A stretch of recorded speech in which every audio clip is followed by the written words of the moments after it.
Yeah, the stuff has been used all over, and of course with the internet you have massive amounts of piracy. I see videos on YouTube all the time with my own music on there, and of course I didn't give them written permission to do that type of stuff, but eventually, if you wanted to pursue someone legally, it wouldn't be worth the time or the money, so if they want to use it, that's okay. I do appreciate when I do get emails from people that ask to use my music in a movie or a video.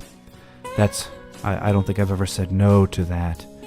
And it's interesting because I've provided the soundtrack for several martial arts. If you look at Toshindo, I basically provided the soundtrack to that entire martial art, which I'm honored to have done. And I get emails from all over the world from people in dojos and yoga halls, from Africa to Japan to England, and people just say that I bought your stuff and we play it every day. That to me is worth $1 million. I didn't do this to become rich or famous. That's just not going to come at my age.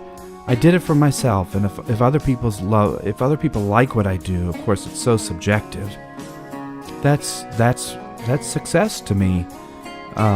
It'll certainly outlive me, and it's not really a legacy. It's just stuff that I like to do, and once it's out there, it becomes the world's. It becomes everybody's. So I'm certainly willing to give that little piece of myself to whoever cares enough to listen to it. Music is so subjective. The songs that I like, a lot of people don't like, and vice versa. I'll hate a song and someone will say, oh, that's my favorite. So I've given up trying to judge or put my spin on any song.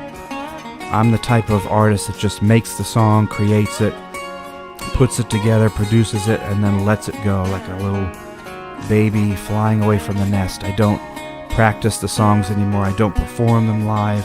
I just make it and move on. That's my style. That's why I've had the opportunity to do so many CDs over the years. Prolific would definitely be something that I aspire to be. 1 or 2 CDs a year. That's a lot of material. And then of course when I take time off and leave music completely, I end up doing other things, and then sure enough, depending on the time of the year, I get that bug again.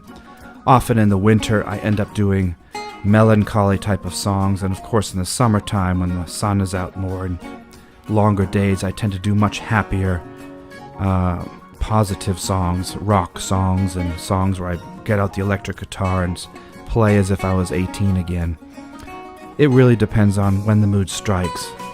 There's no set time, no set place. Sometimes I hear a melody on a commercial, and I basically run and try to copy it in my own style, and that's where a song was born. From then on, the tracks are laid down, and you just build. It's just like painting. You start with a blank canvas, and you throw down some paint, and you scrape here and there, and you move this here and there, and you blend. All of a sudden, you're done, and you have a painting that you can at least care to look at. Sometimes you have a good painting, sometimes not so good. But the process is still just as joyful, whether the song comes out good or not. To me, that's what life is about, is just creating, being happy, relaxing, de-stressing, and creating something that someone else may enjoy.